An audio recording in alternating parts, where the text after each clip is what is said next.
Hi and welcome to the channel Newtown Naughty Boy once again, and in this video I'm going to talk to you about telescopic sights and how to install them on your air rifle. Now I know that there's numerous videos out there showing you all sorts of ways in which you might put your scope on your rifle and set it up, and I would like to say at this point that there's many methods of doing this. I've got my own method of doing this and setting the scope up and making sure that it's working okay, and I'm going to show you that today. But there are loads of videos out there that will show you all sorts of ways, different ways, and so that you should actually look at various videos before you attempt to do this type of job. One of the things I'm not going to be talking about today is I'm not going to go through various types of scope, and I'm going to just show you how to install a scope on your rifle. So again, there are lots of videos on YouTube that will show you different types of scopes and the applications that they might be used in. This video is just purely about installing and setting up your rifle to shoot at a certain range and how you might set that up. So today I'm going to install this Hawk Sidewinder scope on this Air Arms S200 air rifle. Now this particular scope, I have used it before on another rifle, so I know quite a bit about it, but it's never been on this S200, and I've been changing over a few scopes recently, so this one has now been relegated to my second rifle that I use for HFT competitions. So whilst I'm setting this up on this rifle, I thought I'd shoot this video just to show you some aspects of the scope and how you might make your life a bit easier in setting it up, because it's not just a simple matter of putting the scope on top of the gun, making sure that perhaps everything is leveled up at okay, and then shooting a few shots, say at 30 yards, to make sure that it's set up okay. You're missing out a few bits and pieces there if you do it like that. So I'm just going to go through a few bits on the scope to start with to show you where things are for those people that have never used a scope before. Okay, so on this particular scope there are three turrets in the center, or around about the center of the scope. Two of the controls, the one on the side here and the one on the top here, control the crosshairs and the position of the crosshairs and where you would be shooting. So these are the things that you adjust to change where the position of your shot is going. This control here is your parallax adjustment. It has on the side of it a series of markings in yards to show to you where the scope would best be in focus for a particular range. On this particular scope, the parallax adjustment can be adjusted from anywhere from 10 yards up to infinity. So you've got a way of focusing the point at which you are shooting from anywhere from 10 yards right the way through to infinity. So although it's called parallax, really what it's called is focus, and on this particular scope it's actually called focus. On some scopes it's called parallax. So the two things really mean the same thing, but we'll come back to that shortly. On this particular scope, on the further edge of the parallax adjustment, there is another dial here with numbers on, and this particular scope has the facility to illuminate the reticle inside. That's the crosshairs inside the scope. So you can have a green glow or a red glow for your crosshairs inside, and that may be something favorable if you're shooting in dark conditions. So I can switch that on or off, and I can increase or decrease the intensity of green or red crosshairs inside. Now, just about the turrets that control where the crosshairs are going to sit in relation to where the point of impact is for your gun. These two, as I said, control those points and need to be adjusted up prior or during the phase in which you're going to set the scope up on your gun. Now, if you have a new scope and you are unaware of how your scope is going to perform on your gun, there is some simple procedures to follow to ensure that you get the shot right from the start. What we recommend is that you actually in turn one of the turrets fully one way to its furthest point, and be very gentle here. When you feel some resistance, stop turning as you've reached the end of the turret's rotation. Now, when you found that point, turn the turret back the other way, but this time try to gauge how many half turns you're making, perhaps with your fingers. So as you turn the turret round, count how many half turns it takes to reach from one extreme of the turret's movement to the other, and say in this particular instance you've turned or had half turns of 10 from one end to the other.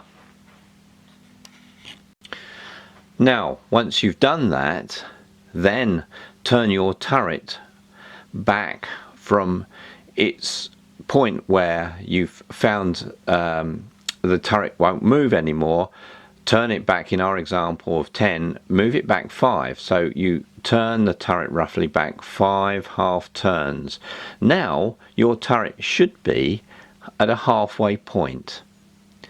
Then move on to the lateral adjustment here, the control here that's going to control that part of the crosshairs that moves the lateral plane from left to right. So we do the same with this. We turn it to its extreme and then we count back the half turns, and then we do our halfway back point, so that we've got both these turrets now set at a halfway point. Now the reason behind this is so that we can gauge when we do our first initial shots that the scope's going to perform at the right place that we think it's going to perform on our target. Okay, so I've roughly set the scope now on the top of the rails that I've already installed on the gun, and now I'm going to clamp down the top halves of the clamps that clamp the scope to the gun. On this particular gun, this S200, I'm a little bit restricted as to where I can actually put the rails. I think this is to do with the design of the scope, and really I've got a point of fixture here at the front. It's very small, a point at this point here which is further back, and then a long part here for the scope rail, which I can't really put any of the blocks on because I think the scope is best suited around about there. I know more or less that the eyepiece needs to be around about here for me to shoot okay. So because I've shot a scope on this gun before, I know that the eyepiece needs to be around about there, but there may be some fine adjustment that we may need to make. Okay, so I've put the two halves now of the scope clamp on to clamp the scope down onto the gun. I've only done up 2 screws on each of the clamps, so when you do this, make sure that you do this in a diagonal, so one on one side and one on the other side, but in the other position. So because I may need to change the position of this scope when we're setting it up, I only really want to roughly clamp this down at the moment. I want to make sure that the gun and the scope fit together nicely and shoot where I want it to shoot first before I do any other adjustments to this scope. So the 2 clamps are on and they're screwed up, and I've made sure also that the gap that's between the two halves of the clamp have some airspace between on both sides. You don't want one clamped up one side tight and the other side with a huge gap. You want it as even as possible. So as you screw up the screws either side in the diagonal fashion here, make sure that you've got that gap as even as possible. Then you're applying pressure equally to both halves of this scope clamp. Okay, so we're now ready to go outside and try the scope on the gun to roughly see where the rifle's shooting in relation to the halfway settings that we set on our turrets. Remember that we tried to find the halfway points on both these turrets. Now what I've done is I've taken an A4 sheet of paper and I've put a dot in the middle which is where I'm going to aim, and I'm going to set this out at about 15 yards, and you will see that I've drawn a circle around this. Now I'm kind of estimating this circle is about 4 inches across. I'm estimating that my shots should be initially, before I actually attempt to adjust the scope, they should be within this circle. If they are not, if they're outside of the circle at the extreme parts of this A4 sheet, then I know that the scope is going to need some serious adjustment to bring it in line with where this dot is. In fact, if they're on the outer edge of this A4 sheet, I would probably have to shim the scope to allow it to fall into this circle, and we can discuss that at a later date as well. But let's see where on this circle the shots are going.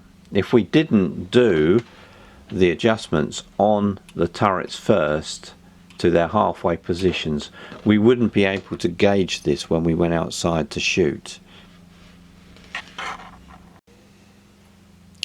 Okay, so you can see these are my shots outside. The first shot line landed there, which was a little bit outside the circle, but close enough really. I think it wasn't any extreme, so another 2 shots brought it up to here. I adjusted the scope and I adjusted it yet again on the 4th shot, so I'd got level with my dot here in the center, and then I brought it across to more or less where the dot is here. I wasn't too worried about being right in the center at this point, because whilst I was looking through the scope I could see that the crosshairs were on the slant. So the next stage is to make sure that the scope is aligned correctly on the rifle. So that's what we're going to do now. Okay, so we're going to go outside now. I'm going to show you the plumb line setup that I set up outside to ensure that the scope is set up on its lateral plane properly. So we'll go outside now and do that.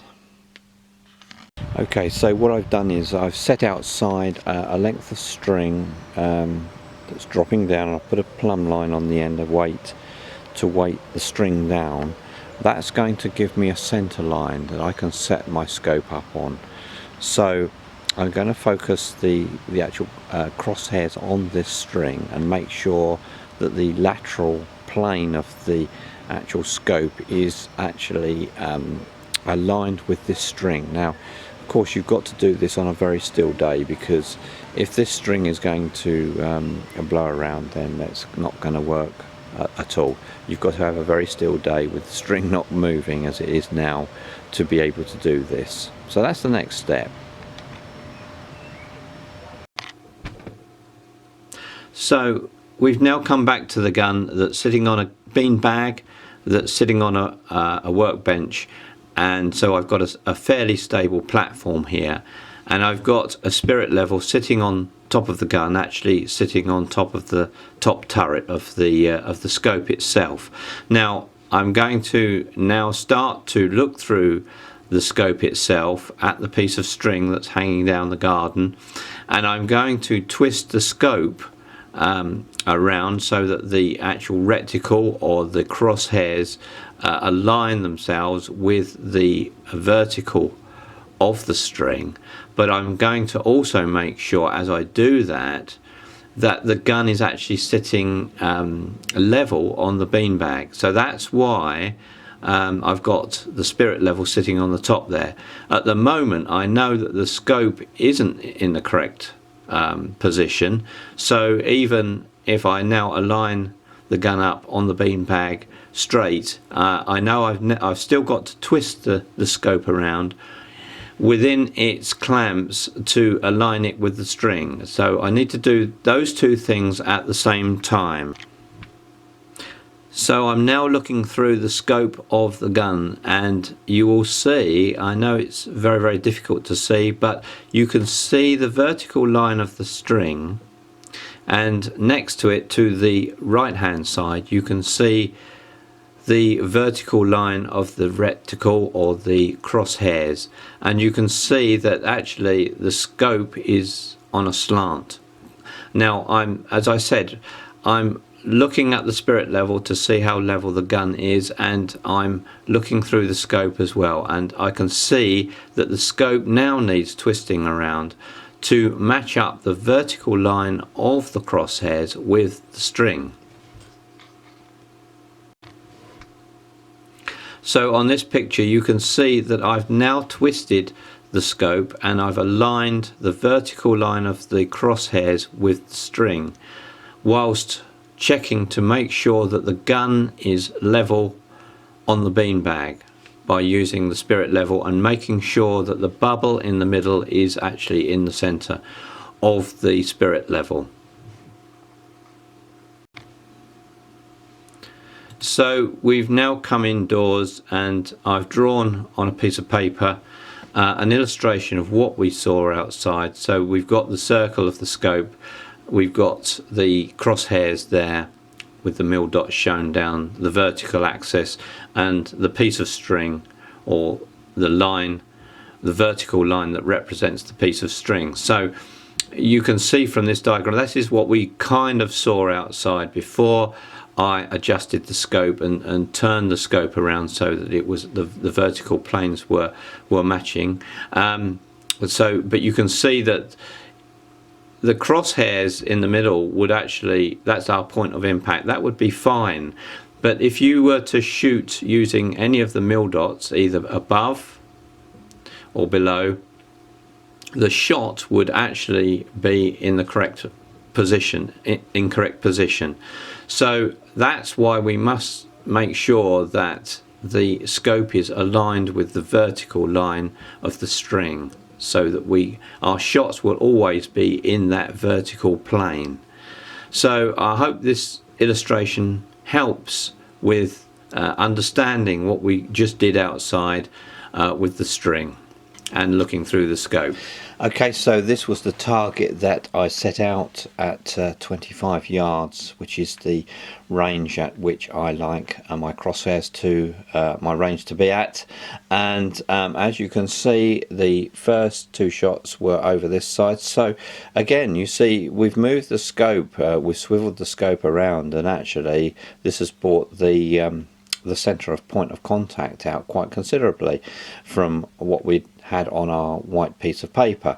So the two shots were out here. I had to adjust again, so then I had a group of shots at the top here going around in a circle, if you like, sort of from here round in a circle until actually I adjusted the scope in perfectly to the center hole, which is where I want the point of contact to be, right in the center at 25 yards.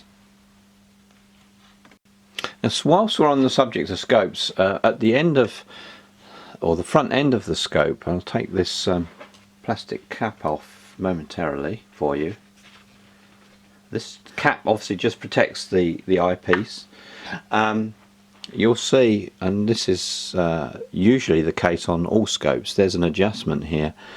And this is for the prescription, for your eye prescription really. It's to ensure that your crosshairs looks nice and sharp through the scope, and the reticle looks really nice and clear. So when you first get the scope, what you need to do is point the scope towards the sky and turn this circle here, or this ring, with your glasses on or whatever you use prescription wise for your eyes.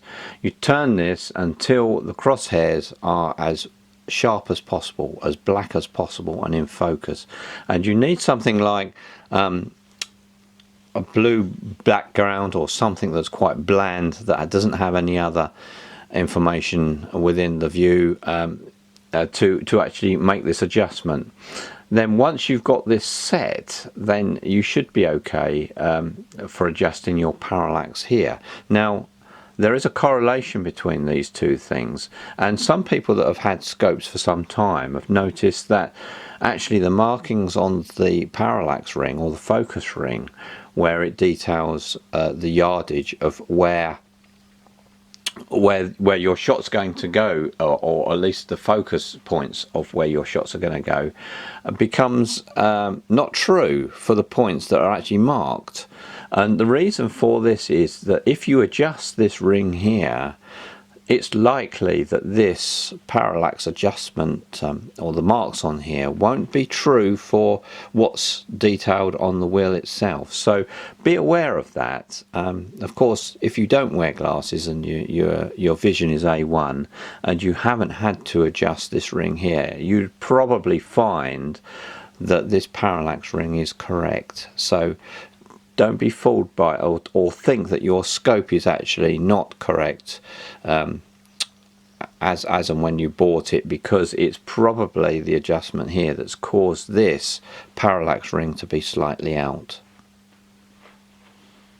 Okay, so we've come back inside now, and I've put the additional screws on the top of the clamps here. So each clamp has now got its 4 screws in, and I've tightened these down to the extent that the scope won't move. And it's very, very important that you don't over tighten these screws. It's not a requirement to do that. And so the 4 screws are in each clamp now, and I'm quite happy. I'll probably go outside again and just make sure finally that the scope hasn't moved from me putting those screws in. But that's it basically.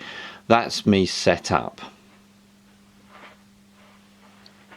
One of the aspects of setting your scope up on your gun that I can't actually demonstrate on this gun, and which we call the trombone effect of adjustment on a scope, is where you've actually set the scope up on your gun and you want to then move. You've actually done your adjustments, and you've got your spirit, you've had your spirit level out, you've got everything set up on your gun, and it's all been working nicely, and then you've realized that actually the scope needs to be moved along the gun in some way, because when you rest your head on the butt of your gun here, the cheek piece, you found that perhaps when you're in a prone position, this scope isn't aligning with your eye correctly, and you need to move the scope now after the fact that you've actually set it up correctly. The issue here is, of course, if you undo all the screws on this scope and then go to do that, then you're going to have to go back and adjust everything back up again. And there's an easier way of doing this without upsetting the position of the scope actually on the gun. And that is that all you need to do is loosen the screws. Let's zoom in a little bit more.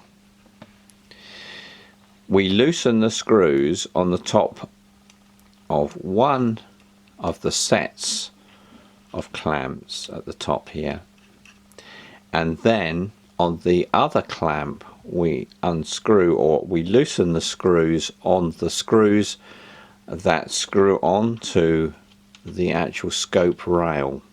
Now by doing that, the scope will actually move, or be allowed to move, along the gun slightly, and you will be able to make some adjustment here without upsetting the actual lateral adjustment that you've made outside on the piece of string that you've set up. So that's a good way. And after you've obviously positioned the scope in a point where it looks okay, then you can obviously then retighten the screws on the top of the clamps and onto the scope rail as well.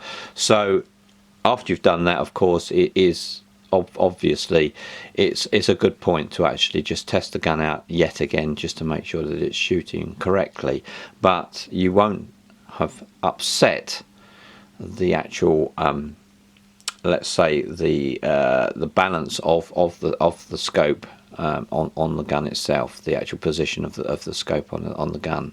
So that's a good point and a good trick to use. Just remains for me to say thank you very much for watching this video. Please press like if you like this video and found it useful. Please subscribe to this channel if you want to hear more from me. That's great. Just leave any comments you like as well. If you've got any advice on setting scopes up, please leave some advice. It's always useful for people that are trying to do this sort of thing on their air gun for the first time. So thank you very much for watching, and I'll catch you on another video soon. Well, if you've ever wondered where the name Newtown Naughty Boy comes from, well, you can learn a little bit more about that. I did write a book last year, and quite recently I've had the book republished. It's got a nice new cover on it.